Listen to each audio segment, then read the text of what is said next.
আপনাদেরকে বলি, সেই আবরার নাম বললেন না, আবরার ফাহাদ, আমি বলতে এখন আর ভয় নাই, আগে ভয় পেতাম। আবরার ফাহাদের হত্যাকারী যারা, ওরা আমার পাশে একবার ছিল, এখন তাদের 5টা ছেলে পুরা কোরআনে হাফেজ হয়েছে। আপনি দেখলে বুঝবেন না যে তারা বুয়েটের ছাত্র, তারা এখন মাদ্রাসার ছাত্র। আমি নিজেই কয়েকদিন বাকি দেখছি একজনকে দেখা করতে আসছে। আমার ভাইয়েরা, এদেশের সন্তানদের দোষ না, পুলিশের দোষ না,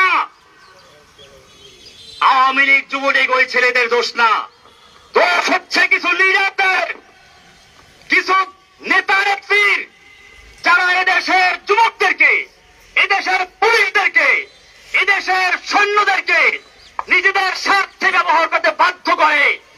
আমি আমার বাংলাদেশের তরুণ ভাইদেরকে বলবো, তোমরা জীবন দিতে শিখেছ, ইনশাআল্লাহ যে জাতি জীবন দিতে শিখে সেই জাতিকে কেউ দাবিয়ে রাখতে পারে না। সব গুরিজা হো গিয়া আখির, সব গুরিজা হো গিয়া আখির, চলো আয়ে খুরশিদ সে, ই চমন মামুর হোগা নগমায়ে তাওহীদ সে। রাতের আধার কেটে যাবে পূর্ণিমার চাঁদের আলোকের ঝলকানিতে, এই জমিন আবার আবাদ হবে তাওহীদের আওয়াজে ইনশাআল্লাহ। ভাইয়েরা আমার, আমি আপনাদের কাছে দোয়া চাই, আল্লাহ যেন আমাকে এবং আমার সঙ্গে আরো যে ভাইয়েরা আছে সকল ভাইদের মুক্তি আল্লাহ তাআলা ত্বরান্বিত করেন, জোরে বলেন আমিন। আমরা জানাজা এসেছি আমার বড় বোনের মৃত্যু। আমার এই বড় বোন মূলত মায়ের মতোই, মায়ের আদর স্নেহ দিয়ে তিনি আমাদেরকে লালন পালন করেছেন। আমার এই বড় ভাইরা দুইজন আছেন, আপনারা জানেন এই দুই ভাই কৃষক, কিন্তু এই ভাই একজন আরেকজন কই, ফজিল ভাই কই, আর ইনি হলেন Abdul Jalil master, BSc BEd MA pass. আমার ছোট ভাইটা ছিল আবুল বাশার, সে এমএ পাস করা ছিল, কলেজের প্রফেসর ছিল। আমাদের এই সব ভাইগুলোকে ঈদের সময় আমরা একত্রে ছিলাম, আমাদের ভাই বোন আমরা সবাই অত্যন্ত আপন। আমাদের মধ্যে কোনো রকমের কোনো একটু মনোমালিন্য নাই। ঈদের সময় আমরা সবাই হাজির ছিলাম, আমাদের মেয়ে জামাইগুলো, আমাদের ভাইগুলো, ভাতিজাগুলো।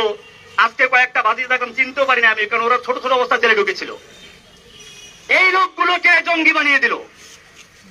এরপরে শুনলে আরো কি হয়েছে, ওই যে পুলিশ বাবুল আক্তার, সে তার বউকে নিজে খুন করলো। সে বললো কি যে আমি জঙ্গি আন্দি করতাম, সেজন্য আমার উপরে জঙ্গি আক্রমণ করছে। এরপরে সারা বাংলাদেশে গ্রেপ্তার করলো। আবার সেই সময় আমার এই কৃষক দুই ভাইকে ক্ষেতের থেকে ধরে গ্রেপ্তার করলো। আমার এই ভাই জলিল মাস্টার বরগুনার একদম নাম করা হেড মাস্টার, আজকে কত 11 বছর পর্যন্ত মামলার কোনো বিচার নাই। মামলার বিচার করবে কি?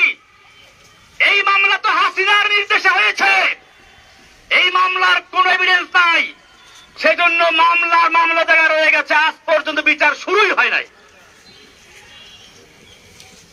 আমি আপনাদেরকে কথা বলে এই জন্য বললাম, আপনারা বরগুনার মানুষ, হয়তো আপনারাও মিডিয়ার কারণে, অপপ্রচারের কারণে বিশ্বাস করতে পারেন, মনে করতে পারেন চিনা যেন আছে। আসলে আমার এই ভাইগুলোকে আপনারা চিনেন। আমার ছোট ভাই ওই সময় বাড়ি ছিল না, সে বরিশাল কলেজে প্রফেসর ছিল। তাকে গুম করা হলো, 6 মাস পর্যন্ত নির্যাতন করা হলো। বলা হলো তুই খালি একটা কথা বল, জসিমউদ্দিন রহমানী আনসারুল্লাহ বাংলা টিমের প্রধান, তাহলে তোকে ছেড়ে দিব। আমার ছোট ভাই চরম নির্যাতনের শিকার হয়েছে। আমি যখন তাকে জেলে দিল, দেখলাম যে হাঁটতে পারে না একটা যুবক, তকবাকি যুবক, কি হাস্যোজ্জ্বল হাসি খুশি একটা ছেলে, কিন্তু সে হাঁটতে পারছে না। এবং কিছুদিন পরে সে আল্লাহর রাস্তায় মারা গেল, শহীদ হয়ে গেছে। ভাইয়েরা আমার, কি অপরাধ ছিল সে আবুল বাশারের, কি অপরাধ ছিল জলিল মাস্টারের, কি অপরাধ ছিল এই কৃষক আইয়ুব খলিলের, কি অপরাধ ছিল সেই ছোট ছোট বাচ্চাদের, ওই যে ছেলেগুলো সব জেলে ছিল। এখন আমার সামনে সব বড়গুলো বড় হয়ে গেছে, ভাতিজারা আমি চিনিও না অনেকের। এই যে এটা জেলে ছিল, এ সিএনবি মসজিদের ইমাম, এ একটা জেলে ছিল। এরকম আর এখন বড় হয়ে গেছে, আপনি দেখছেন। তখন আরো ছোট ছোট বাচ্চা ছিল, এই বাচ্চাগুলোকে ধরে জেলে ঢুকিয়েছে। বিচার কি হবে না? আল্লাহর কি আদালত নাই? আল্লাহ তাআলা সব দেখেন, সব শুনেন। তিনি একটু ঢিল দিয়ে দেখেন, তোমাকে এই দেড় যুগ পর্যন্ত ঢিল দিয়েছিল, এরপরে তোমাকে এমন ধরা ধরেছে তোমার দরবেশ বাবা দাড়ি কামাইয়া বাঁচতে পারে নাই। দেখেন নাই দরবেশ বাবারে? এই দরবেশ বাবা ইসলামকে ভালোবাসে, কিন্তু আজকে সে বাঁচার জন্য দাড়ি কামাইয়া বাঁচতে পারে না।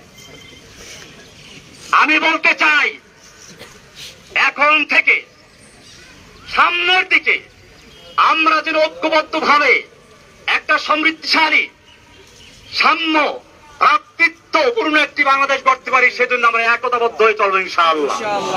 কোন রকম বিশৃঙ্খলা আমরা করব না।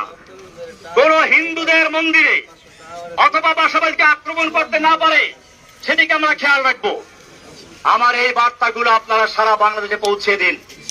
আল্লাহ তাআলা যেন আমাদেরকে সকলকে একটা সুন্দর, সুখী, সমৃদ্ধশালী বাংলাদেশ গড়ার তৌফিক দান করেন। আমিন।